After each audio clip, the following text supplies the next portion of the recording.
करू बहिया वाला अपनी छाड़ वीरानी आस, जाके आंगन नदिया वह सो कस मरे प्यास। सदगुरुदेव कहते हैं अपनी बाहुबल का भरोसा करें,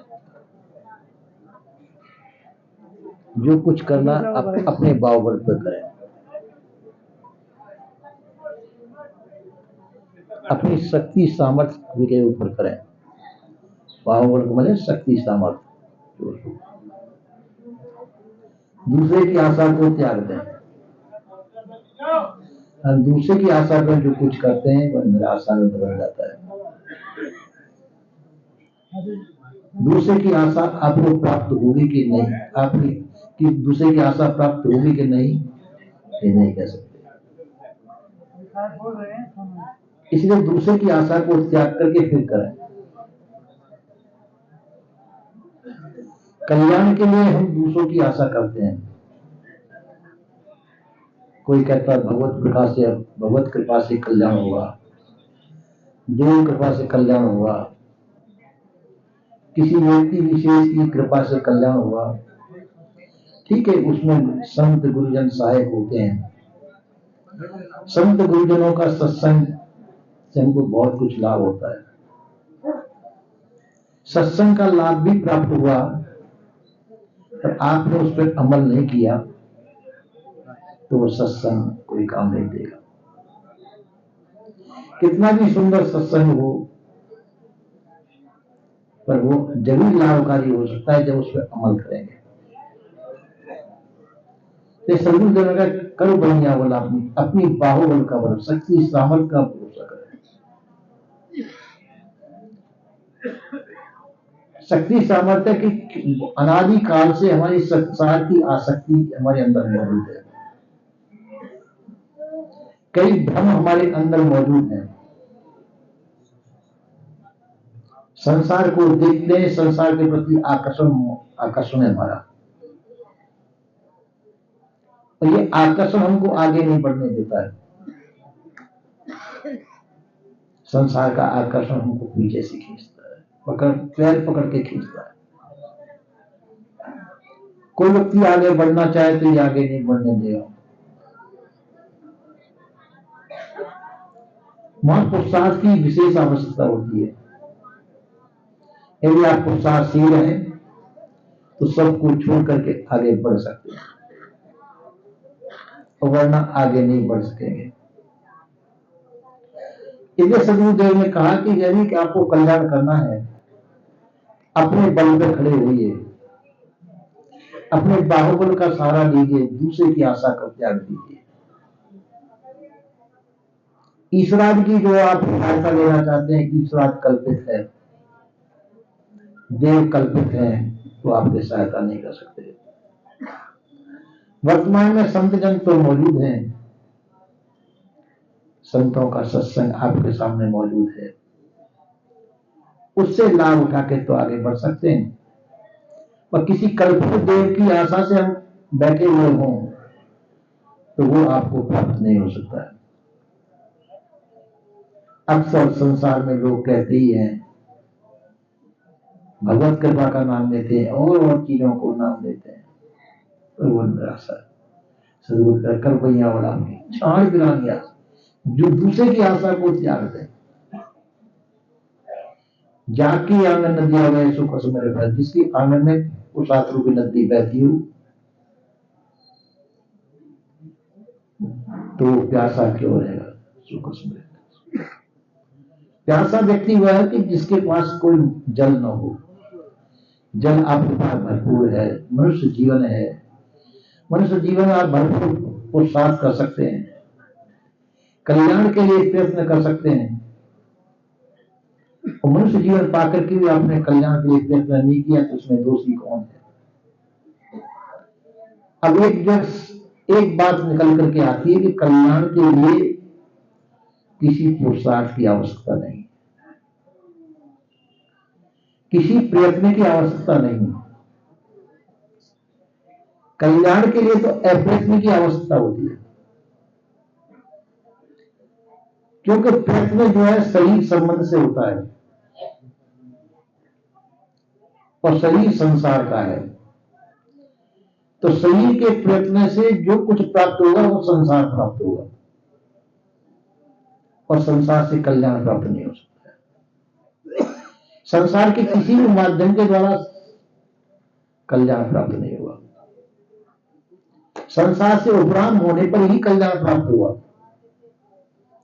और हम ये आशा करते हैं कि हमको शरीर के माध्यम से कल्याण प्राप्त होगा। बहुत बड़े बड़े यज्ञ करते हैं, बहुत बड़े बड़े प्रयत्न करते हैं, शरीर के माध्यम से करते हैं। पर जब जितने जितने प्रयत्न करेंगे उससे संसार ही मिलेगा। जो कुछ सोचेंगे समझेंगे बूझेंगे वो कल्याण के लिए नहीं है, वो संसार के लिए सोचेंगे। मुझे ये चाहिए वो चाहिए, जहां चाहिए शब्द का वो होता है तो संसार आता है, संसारी की उपलब्धि होती है, और संसार से कभी कल्याण नहीं हो सकता। इसलिए जो इसके लिए प्रयत्न तो करते, पर इसके लिए अप्रयत्न करना पड़ेगा। प्रयत्न से संसार प्राप्त हुआ, अप्रयत्न से आप अपने आप को प्राप्त कर सकते हैं, अपने आप में रह सकते हैं, अपने आप में स्थिर रह सकते हैं। इसलिए जो सदगुरुदेव ने कहा कि ये बहुत बड़ी समझ का खेल है। हम सभी कार्य जो है सभी संबंध से पुरुषार्थ करते हैं, और पुरुषार्थ के द्वारा संसार सभी चीजों को प्राप्त करते ही हैं, और इसी प्रकार से सोचते हैं कि कल्याण भी हमारे करने से प्राप्त होगा। कल्याण न करने से प्राप्त, करने से नहीं। तो अनादिकाल से हमको करने की आदत पड़ी हुई है, करते करते चले आए हैं अनादिकाल से। शरीर भी हमारा अनादि से है, और कुछ न कुछ शरीर से हम करते चले आए हैं। कई कल्पनाओं की प्राप्ति भी हम शरीर से ही प्राप्त करना चाहते हैं। शरीर जो भौतिक संसार हमको दिखाई दे ही रहा है, इसको हम अपने पुरुषार्थ के बल से प्राप्त करते हैं, जानते हैं। पर ये प्राप्ति होती किसको? शरीर को प्राप्ति होती है। काल्पनिक जगत भी हमने जो विधान रखा है, देवादिक लोक लोकांतर जो है, ये काल्पनिक है। ये कभी प्रयत्न कभी आपको प्राप्त नहीं होगा। जो चीज कभी प्राप्त नहीं हो सकती उसकी हमने कल्पना कर रखी है, प्राप्त नहीं होगा। और जो प्रत्यक्ष संसार है, इसके लिए हम प्रयत्न करते हैं, तो वो भी हमको शरीर तक ही सीमित रहता है। शरीर तक ही प्राप्त हुआ वो। शरीर छूटने पर फिर इसका कोई महत्व नहीं है। संसार की चीज संसार में रह जाएगी, संसार संसार में छूट जाएगा।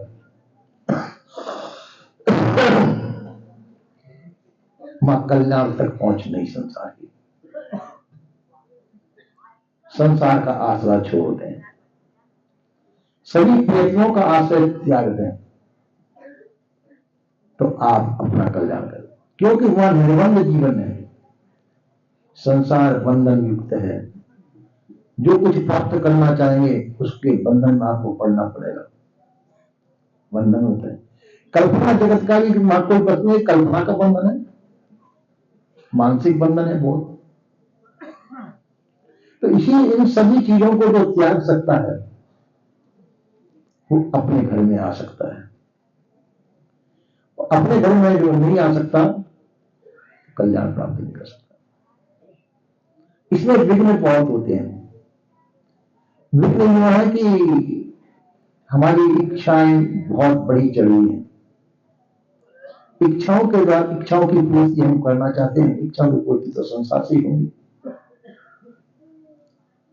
आप कहेंगे इच्छाएं हमारी यदि कल्याण की हो तो संतों ने कहा है, जतक मुक्ति इच्छा रहे तीर है बंधमान।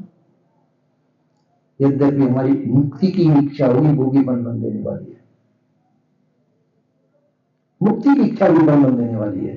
क्यों? इच्छा उत्पन्न हो गई, जहां इच्छा उत्पन्न होती है वो बंधन देने वाली होती है। तो सभी इच्छाओं का त्याग कर दें, वासना रहित हमारा जीवन हो, सभी प्रकार की वासनाओं का त्याग कर दें। भ्रम का भी हमारे चित्त भ्रमित भी होता है, सभी प्रकार के भ्रम भूल का त्याग कर दें। आप कह सकते हैं क्या इसके बिना आप रह सकते हैं? आप रह सकते हैं कि भूल आपकी, आप अपनी भूल को स्वयं मिटा सकते हैं। संसार को हमने सत्य मान रखा है, संसार के प्रति हमारी आस्था है, आस्था आपकी ही बनाई हुई है, आस्था को मिटा भी आप ही सकते हैं। जो संसार के ऊपर आपकी आस्था है, आप बंधन में बंधते चले जाएंगे। संसार दलदल है, दलदल में आप फंस जाए तो जैसे जैसे निकलने के लिए आप हाथ पैर चलाएंगे, आप दलदल में ओढ़े फंसते जाएंगे। संसार के दलदल से निकलना मुश्किल है, नहीं निकल पाते। इसलिए इसके लिए प्रयत्न करना ही व्यर्थ है, कल्याण के लिए प्रयत्न नहीं है, संसार के लिए प्रयत्न है। क्योंकि शरीर के द्वारा किए हुए प्रयत्न को द्वारा संसार प्राप्त होता है और संसार से आपको निकलना है। संसार से निकलना चाहते हैं तो सभी प्रयत्नों का आश्रय त्याग दें। तो क्या करें? आप अप्रयत्न हो जाए। तो इसलिए महात्मा लोगों ने अप्रयत्न को अप्रयत्न रूप महाप्रयत्न कह दिया। महाप्रयत्न क्यों कहा? जब प्रयत्नों का सबका निर्णय कर रहे हैं तो महाप्रयत्न इसलिए कहते, उसकी हमको आदत नहीं है, उसके लिए हमको विशेष प्रयत्न करना पड़ रहा है। संसार तो हमारे सम्मुख है, संसार में प्रयत्नशील है, तो संसार प्राप्त करना सहज और सरल है और संसार को हटाना मुश्किल पड़ता है। हमारे चित्त के अंदर संसार बसा हुआ है, सहज रूप से हम उसका स्मरण कर सकते हैं, उसको सहज रूप से विचार कर सकते हैं, उसकी आसक्ति हमारे अंदर मौजूद है। इस आसक्ति को निकालना बहुत मुश्किल है। जो हमारे अंदर बसी हुई है वही माया है। इस माया को निकालना बहुत ही मुश्किल होता है। जो जो आप निकालने की इच्छा करेंगे, जो जो आपको संकल्पों का सहारा लेंगे, जो जो आप बंधते चले जाएंगे। इसलिए इसके निर्वाह के लिए जो अप्रयत्न स्थिति है, अप्रयत्न स्थिति बड़ी मुश्किल है। तो इसलिए संत गुरुजन कहते हैं उस अप्रयत्न स्थिति की उपदेश देते हैं। सदगुरु श्री कबीर साहब जी ने अप्रयत्न स्थिति का ही वर्णन किया है। सभी प्रकार की आशा का त्याग दें, आशा छोड़ने रास रहे सोई सुख के ठोर। जो आशा का त्याग करके निराश हो गए वही सुख की ठोर है। यह सुख वह अपने कल्याण के लिए संकेत है। वैसे सुख जो है संसार का होता है, जो भी सुख है संसार का है, दुख भी संसार का है। सुख दुख दोनों संसार के द्वारा, आपके स्वरूप में तो न सुख है न दुख है। सुखानुभूति दुखानुभूति ये सब शरीर के माध्यम से होती है, और जहां आप शरीर के स्तर से ऊपर उठ जाएंगे तो वहां न सुख है न दुख है। सुख दुख के आप जनैया हैं, आप चेतन हैं, ज्ञान स्वरूप हैं, आप जनैया तो हैं, सबके सुख दुख जनैया है, पर आपके अंदर सुख दुख नहीं है। आप कहेंगे मैं सुख स्वरूप हूं, तो आप सुख स्वरूप तो अपने से भिन्न, सुख अपने से भिन्न पदार्थ है, दुख भी आपसे भिन्न है। दोनों से आप अलग हैं, जब भी आप सुख और दुखों को जान सकते हैं। इसलिए आप सुख स्वरूप भी नहीं है, दुख स्वरूप भी नहीं है, दोनों के जनैया हैं। तो दोनों के जनैया होकर आपको दोनों से अलग होना पड़ेगा, और दोनों से अलग होकर दोनों के साक्षी होकर के आप सभी बंधन से रहित हो सकते हैं। और यदि आपको बंधन नहीं त्याग सकते, बंधन ही आपको प्रिय है, तो मुक्ति की आशा त्याग देनी चाहिए। उस मुक्ति का नाम ही कल्याण है, उसकी आशा का त्याग कर दें। पर बाकी हम मुक्ति भी चाहते हैं, भुक्ति भी चाहते हैं। भुक्ति संसार में है, मुक्ति अपने आप में है। दोनों चीज एक साथ नहीं बन सकती। या तो मुक्ति मिलेगी या भुक्ति मिलेगी। तो भुक्ति का आशय त्याग के हम मुक्ति का आशय लें और सबका साथ छोड़ना, सबका त्याग करें। सर्व त्याग, आपसे अलग आपके पास और कुछ न रहे। आपके चित्त में आपके अलावा संसार अंकित न हो। जब संसार का अंकन आपके अंदर मौजूद है, आप कल्याण से बहुत दूर है। सभी प्रकार की वासनाओं को निर्वेद कर दें, सब प्रकार के अंगनों को मिटा दें, सब अंगों को मिटा दें, आप इकल्ले रह सकते हैं। जिस समय आप इकल्ले रह जाएंगे, अपने आप में शेष रह जाएंगे, आप अपने आप में मौजूद है। जिस समय आप अपने आप में मौजूद है, उस समय आप कल्याण। शरीर रहे न रहे, शरीर तो जब प्रारब्ध पूरा होगा जब छूटेगा। शरीर रहते रहते ही आप मुक्त होंगे। मुक्ति होगी तो शरीर रहते रहते वर्तमान में होगी। हम जो भूत भविष्य की आशा लिए बैठे हैं कि भविष्य में हमारी मुक्ति हो जाएगी, वो निराशा में बदल जाएगी। इसलिए भविष्य की आशा त्याग देनी चाहिए। जब भी आप मुक्त होंगे तो वर्तमान में होंगे। ये सब की वर्तमान का विषय, मुक्ति वर्तमान का विषय है, भविष्य का विषय नहीं है। जो भविष्य के विषय बैठे वो भूल करते हैं। हमको यह सब की आशा को त्याग करके निराश स्थिति अपने आप में स्थित हो। संसार रहे या जाए, संसार जब जाएगा, प्रारब्ध पूरा होगा जब छूटेगा। और कल्याण आपके पास हर समय मौजूद है। आप उससे वंचित कभी नहीं हो सकते। आपको कल्याण से वंचित कोई नहीं कर सकता है। हम ही अपनी भूलवश कल्याण से वंचित हैं। प्राप्त होते हुए हम अप्राप्त जैसी स्थिति पर मौजूद है। कल्याण हर किसी को हर समय प्राप्त है, पर संसार की अनुभूति हमको अपने कल्याण स्वतंत्र नहीं होने देती है। हम संसार की अनुभूति से और संसार की अनुभूति में हम आसक्त हो जाते हैं, और संसार में आसक्त होने से हम अपने आप को छोड़ बैठते हैं। जो संसार का त्याग है, किसका है? संसार का ही त्याग है। वस्तु में नहीं, विचारों में त्याग, उसकी आसक्ति का त्याग है। जब संसार की आसक्ति त्याग ली, आप अपने आप में आ जाएंगे। तो उसी के लिए तो आप कहीं इसके लिए प्रयत्न नहीं करना पड़ेगा। प्रयत्न तो संसार के लिए करना पड़ता है। सभी प्रयत्नों का आश्रय त्यागने पर ही आप अपने आप में रहेंगे। आप अपने आप में करेंगे, सभी प्रयत्नों का त्याग करेंगे, आप अपने आप में स्थित हो जाएंगे। ऐसा संत गुरु कहते हैं। यही विराम देता हूं। बोलिए श्री सद्गुरुदेव।